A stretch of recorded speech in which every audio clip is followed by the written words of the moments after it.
मात्र 1 चम्मच पानी में भिगोकर इस तरीके से पी लीजिए।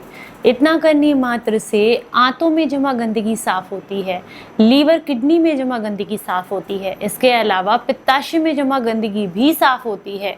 कैसे और किस तरीके से, चलिए आपको बताते हैं और क्या चीज़ आपको इस्तेमाल करनी है। उम्मीद करती हूँ आज की ये जानकारी आप सभी को बेहद पसंद आएगी। अगर आपको पसंद आए तो इसे औरों के साथ भी ज़रूर शेयर कीजिएगा। Hello everyone, welcome back. मैं हूं आपकी दोस्त मधु। आज हम बात कर रहे हैं एक ऐसी चीज़ के बारे में, एक ऐसे नुस्खे के बारे में जिसका इस्तेमाल आपको बहुत आसानी से करना है, यानी कि पानी में भिगोकर करना है। और इसका इस्तेमाल लगातार 21 दिनों तक करने से आपके शरीर को बहुत सारे लाभ मिलते हैं। तो चलिए सबसे पहले समझते हैं कि इसे आपने कैसे बनाना है। इसमें इस्तेमाल होने वाली जितनी भी औषधियाँ हैं, ये सारी की सारी आपको किसी भी ऑनलाइन स्टोर या आयुर्वेदिक स्टोर पर आसानी से मिल जाएंगी। पहली जो चीज़ है वो है पाषाण भेद। ये एक जड़ी बूटी है जिसका इस्तेमाल अक्सर पथरी को तोड़ने के लिए किया जाता है।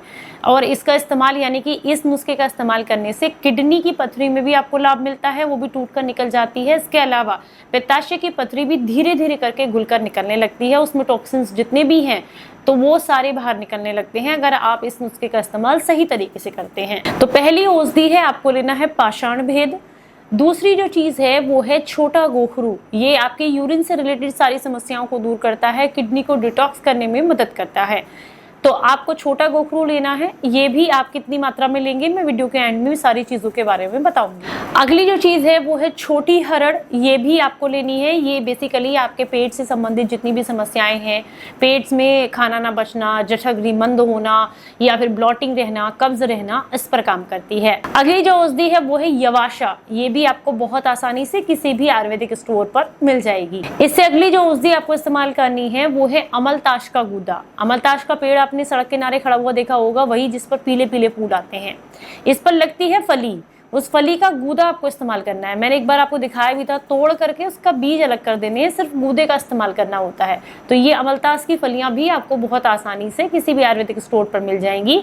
उन्हें घर लाएं, कूट करके आपने इसके सिर्फ पल्प को लेना है, बीज को सेपरेट कर देना है। या फिर आप चाहें तो अमलतास का गूदा भी आपको सूखा बहुत आसानी से आयुर्वेदिक स्टोर या ऑनलाइन स्टोर पर मिल जाता है, आप वो ला सकते हैं। अभी जितनी भी चीजें मैंने आपको बताई हैं, ये सारी आपने बराबर बराबर मात्रा में लेनी है। मान लीजिए एक 50 ग्राम कोई ली है तो दूसरी भी 50 ग्राम, सारी चीजें 50-50 ग्राम लेनी है। अगर कोई एक 100 ग्राम ली है तो बाकी की सारी भी आपको 100-100 ग्राम ही लेनी है। तो मान के चले आपने इनमें से सारी चीजों को 100-100 ग्राम लिया है, तो इन सबको कूट छेद करके बारीक करके आपको पाउडर बना लेना है।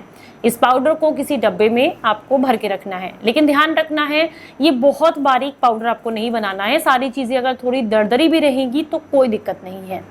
अब रात को आपको एक मिट्टी का बर्तन लेना है, ना हो तो कोई कांच का बर्तन आप ले सकते हैं। इसके अंदर 1 गिलास पानी डालना है और उसके अंदर 1 चम्मच इसको पाउडर को, ये जो मतलब आप कह सकते हैं दरदरा पाउडर है, इसको आपने डाल करके अच्छे से मिक्स करके भिगोकर रख देना है। अगले दिन सुबह आपको इसको अच्छे से उबाल लेना है। ये उबलते उबलते आधा रह जाए इतना आपको इसको पका लेना है। उसके बाद छान करके इसको सिप सिप करके सुबह खाली पेट पीना है। लगातार कम से कम 20 से 21 दिनों तक इसका इस्तेमाल करना है। पथरी की समस्या हो, यूरिन में इन्फेक्शन हो, किडनी में पथरी की दिक्कत हो या पित्ताशय में पथरी की समस्या हो, आंतों में पुरानी कब्ज फंसी हुई हो, फैटी लीवर की दिक्कत हो, शरीर में किसी तरह का ब्लॉकेज हो या फिर आपको जोड़ों में दर्द रहता हो, इन सब के लिए ये औषधि काम करती है। और स्पेशली ये काम करती है आपकी बॉडी से टॉक्सिन्स को बाहर निकालने के लिए। इसका इस्तेमाल आप आसानी से कर सकते हैं, पर प्रेग्नेंट महिलाएं इसका इस्तेमाल नहीं करेंगी। अगर आपको डायबिटीज़ है जिसके लिए आप ऑलरेडी दवाइयाँ ले रहे हैं तो पहले अपने डॉक्टर की सलाह लेंगे। इसके अलावा जिन्हें भी हाल ही में कोई सर्जरी हुई है तो वो लोग इसका इस्तेमाल नहीं करेंगे, बाकी सभी लोग इसका इस्तेमाल कर सकते हैं। शुरुआती दिनों में आप इसे 1 चम्मच की बजाय आधा चम्मच भिगोकर रखें और पहले इसे थोड़े अमाउंट में लेना शुरू करें। देखें कि आपके शरीर को किस तरीके से सूट कर रही है। अच्छे से सूट कर रही है तो मात्रा को 1 चम्मच तक ले जाएं, अदरवाइज सिर्फ आधा चम्मच ही इस्तेमाल करते रहें। इसके अलावा किसी को भी अगर ऐसा लगता है कि मुझे इसे पीने के बाद उल्टी, उबकाई या शरीर में गर्मी की वजह से बहुत ज़्यादा पित्त बढ़ रहा है, तो इस तरह की कोई दिक्कतें आपको देखने के लिए मिल रही हैं, तो ऐसे में फिर आप इसे बंद कर दें, आपके लिए ये नहीं है। क्योंकि शरीर में अगर बहुत ज़्यादा पित्त बढ़ा हुआ होगा तो ऐसे में ये आपको कई बार सूट नहीं करती है। जानकारी अगर आपको आज की पसंद आई है तो इसे ज़्यादा से ज़्यादा लोगों तक शेयर कीजिएगा। चलिए फिर मिलूंगी किसी नई जानकारी के साथ, तब तक अपना बेहद ख्याल रखें और हंसते मुस्कुराते रहें। Stay healthy, stay happy, bye bye.